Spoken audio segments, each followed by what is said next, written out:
very, very special review that I'm about to get to, and I hope you guys enjoy it because I'm really super excited about finally bringing this to you. But I wanted to talk real quick first about something that is related to this review. Collectors in general like to talk about things like the holy grail of collections. Some people have different things, different ideas of what they consider as a holy grail. Now, some of you might consider this, or some kind of variation of this as a holy grail, or maybe even something like this guy as your personal holy grail. Or maybe something even as simple as something like this sits on your shelf as your holy grail. Now for me, I've used the word many times as well, but it wasn't until today that I truly understood the meaning for a collector, what the holy grail is for me. Everyone always sits there and says that, God, I wish I could afford a Fort Max, or God, I wish I could afford a Predaking. Given enough time, you can save enough money and you can achieve your holy grail. They're out there. They're available to you, and they're not really all that hard to find. For me, though, the holy grail of my entire collection was achieved today.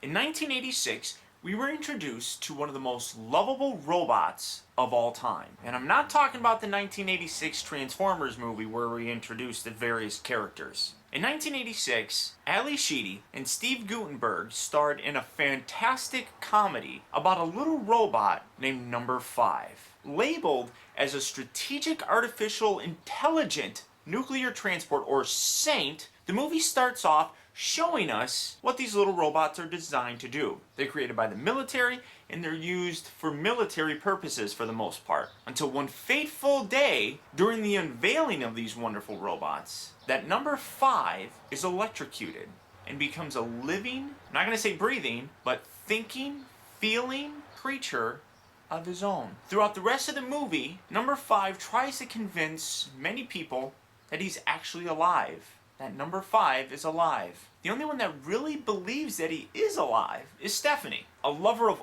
all creatures on God's green earth. She takes him in, at first thinking that he's an alien, then finding out that he's a robot. A nuclear transport robot. Something that she's really not too thrilled about initially. Between her and Steve Guttenberg's character, Newton Crosby, they start on a journey discovering that Number 5 really is a living creature with a mind of his own. Now, ever since I saw this movie, I fell in love with Number 5. For as long as I can remember, that little robot was something that I admired, I loved, and wanted as a toy. In 1986, I was 8 years old, just coming into my own and realizing a lot of things, Transformers being one of them. 2 years later, we got a sequel to Short Circuit, and we got Short Circuit 2. Steve Guttenberg and Ali Sheedy, unfortunately, are not in this movie. The new movie focuses around Newton Crosby's partner from the first movie, Ben Javeri, or however you say his last name. Ben's lost his job and he's in the big bad city trying to utilize his brain power and his understanding of robotics to make it in the world. So what does he do? He creates small little robot replicas of Number 5. They're programmed to pretty much do anything. They go all over the place. They're not alive, but they're fun little toys. It's in this second movie that Ben meets the love of his life, the beautiful Sandy Benettoni, and his business partner, Fred. Fred and Ben are literally standing on a street corner trying to hustle items when Sandy catches a glimpse of one of these wild, crazy toys that ran amok and went into her office. She works for a toy company that tries to find new items to sell to the public, and she thinks that these little Number 5 toys are perfect. All three pretty much go into business together, but there's a problem. They gotta make a lot of these toys for this big, huge corporation. Strapped for cash and having a lot of outside interference trying to stop them from actually accomplishing their goal, Stephanie and Newton decide to send the only thing that they possibly can send to help their good friend Ben. And that is the real life Number 5, who has decided to take a name for himself, Johnny 5. Now this is the movie that really fueled my desire to have a Johnny 5 toy. And here we are, 2011, and a Johnny 5 toy has never, ever been officially made. This is why I say that this item is my holy grail. Something that's never been created. I had to wait my entire life, basically, for someone to finally finally make one from scratch.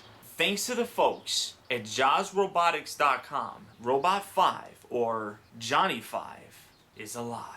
I wanted to take a real quick second just to kind of show off the packaging for Robot 5. As you can see, nothing overly fantastic, but it is a really nice display box that if you choose to keep Robot 5 inside of it, you have this nice big open window where you can see him perfectly fine and still really admire the figure that's inside of it. Nothing too spectacular on the side. If you kind of zoom in, hopefully you'll be able to see this. I really like how they got like a background there of a circuit board kind of, short circuit. Spin it around here on the back and you can see that it's produced by Jaws Robotics and designed by Mike Van Plew. Other than that, nothing. It's a nice, silverish coloring with an open window, like I said, and it actually has a blister card inside of it that fits the robot perfectly fine. But now, let's get to the real star of the show. And here he is, the one, the only Johnny 5.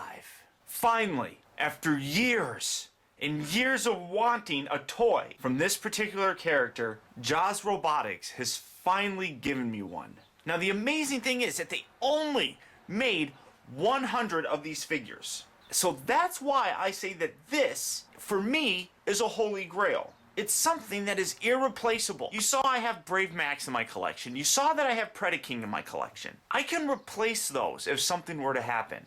This guy cannot be replaced. Much like the actual Holy Grail, by myself it's highly sought after and completely priceless and irreplaceable. And I cannot thank the folks over at Jaws Robotics enough for finally completing a desire that I've had for many, many years. I can't tell you the number of times that I've sat and watched Short Circuit and Short Circuit 2 in complete and utter enthusiasm, joy, amazement, and wonder. And now I have my own Johnny 5. It's honestly, I'm sitting here and I'm having a hard time coming out with the words that I want to say for this. It's a level of excitement and enjoyment that I've honestly never felt. I got a small taste of things when Wally came out, and Wally is very much like Johnny 5. And from my understanding, the creators, they had no idea. They really did not design Wally to look like Johnny 5. They weren't aware of the similarities until they were shown them. Whether or not that's true or not, that leaves some to be desired, I don't know. But this was the original one. This is the original Wally. And everybody that worked on this, I cannot thank you enough. Specifically to Tom, who I know is going to watch this, I want to thank you from the bottom of my heart for making such an amazing, amazing representation of a character from my childhood that just brings me so much joy and excitement. Now, enough of that sentimental stuff. Let's look at what we got here. Now, the level of detail that these guys have in here is fantastic. The only kind of complaint that I have are his actual eyelids have to be glued on, which isn't a big deal. I used some epoxy glue and I glued it on there with a little bendy thing, and you can really now kind of emote his eyes. As you can see, now he's sad, or you can get Johnny 5 being angry, and it's wonderful. I absolutely love that little bit of detail that you can use. That little bit of detail that goes into it makes the playability so much more. But one thing that I do want to stress is this is not a toy. This is for collectors. It's made very durable. The plastic on here is outstanding, but it's not a toy. This definitely belongs in a collector's collection, not a kid's collection. But as you can see, just fantastic. I'm gonna try and zoom in here. That's zooming out. That's just amazing. That's just absolutely amazing. Without a shadow of a doubt. The nice detail even on the top section. You can see his little remote control and all that. Absolutely awesome. Blue painted eyes. Everything on here is either hand painted, from my understanding, or it's molded in that color. Like, for example, he's molded in this silverish gray kind of plastic. But like the laser, his eyes, all the little details throughout his body, the black, the blue, that's all hand painted. So not only is this guy completely built from scratch, and when I mean that, I mean they molded the plastic, they created injection molding or whatever, I'm not entirely sure, because it's just out of this world. But there's that, there's the level of detail. I mean, I love the fact that he comes with his laser like in the first movie, But that's not even it. I want to turn his head so he can keep watching you. He also comes with his toolbox from the second movie. It's wonderful. I'll show this off here in a minute, but this is a fantastic nod. Again, something that they didn't need to do. They could have just made a Short Circuit 1 version of Johnny Five, but they took that little extra step to give us the Short Circuit 2 version of him. Now, you've seen me playing with his head, so his head obviously is articulated. You can see it rotates, I think 360 degrees. Yeah, it rotates all the way around. His arms rotate up at the shoulder. Both of them do. They rotate at the, maybe the upper part of the bicep, so you can do. Love it, love it. His fingers are also articulated, with the exception of his thumb, but his two other fingers are individually articulated. You can see that he rotates at the waist, just like so. Coming down all the way to this section here, he does rotate this way, so he's got another little joint right there. He's got real rubber treads, and these things are fantastic. They're interlocked inside here, so you get some nice movement, and the treads actually move. Hopefully you can see that fairly well. I know I'm kind of blocking some of the light. The other little bit is he does have a rolling section here on the back. It's just absolutely incredible how this guy looks. In addition to that, he also has his little side thing. It unfortunately doesn't fold out more, but he's got that little bit right there, his little tool section. I don't think I mentioned that he also bends at the elbow. I do kind of wish that he could articulate a little bit further, and you could probably actually do it if you cut a little bit off here. You could probably make his arms bend up a little bit further. And the other minor gripe is I would, and again, I say gripe like I'm being picky. I shouldn't be picky at all. But I really do wish that the wrist could rotate. That would be nice. But that's basically it in terms of my complaints. Now he does come with another little piece like this, where if you take this, and this rotates, so you can, and it comes off, so I'm actually gonna take it off so I can show you how to do it. Take this little bit off. Here we go. So you can do that, you can do that. And that popped off, but here we go. Kind of angle it, and the only big, and then the other thing, and I hope I am doing this right, I don't think this plug is deep enough for this. It does, you can get it to stay on there, and there you have it. So now, you have Johnny Five with his laser pointing at you, which is, again, really cool. And a really nice little red marker could make a little laser point right there, and you can have him zapping people, and you can have him mad. Rawr, rawr, look at me, I'm Johnny Five. That's just awesome. Absolutely awesome. But in Short Circuit 2, we saw that, Johnny didn't like having this laser gun on here because it was, to disassemble. And he didn't like that. So the folks at Jaws Robotics decided to include this, which opens and actually can store the laser, if I can get it in there right. And now his laser has storage. And then it has the same thing here on the bottom. Little peg. Plug that right in there. Plug this in the side.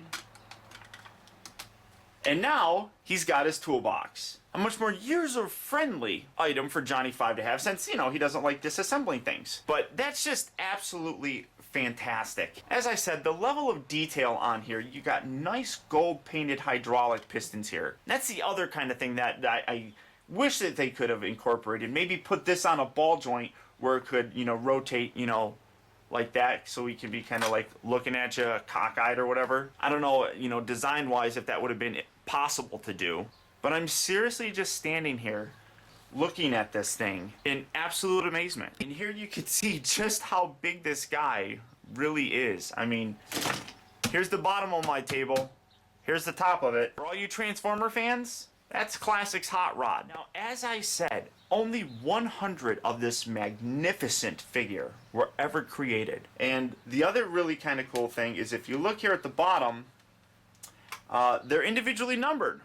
So, I have number 80 out of 100. And that's literally just something that I can say that I have one of 100 pieces that have been made. But in all honesty, I think that people that collect and have a fondness for things of this nature and any kind of connectivity to this character itself deserve the chance to be able to have one. So if you are a collector out there, please please check out jawsrobotics.com, and I'm going to put a link in the description to a Facebook page where you can go to it and sign up and basically petition to have more of these produced. They're not cheap.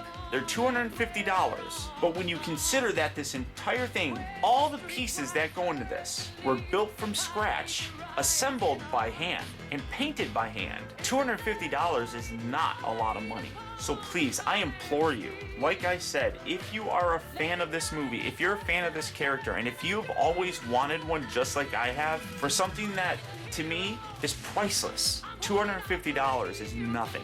Please check out the Facebook page, please sign up, and let your voice be heard that we want more of these made. So until next time, guys, I want to thank you for tuning in. This has been a very happy optibotimus, saying I'll talk to you next time.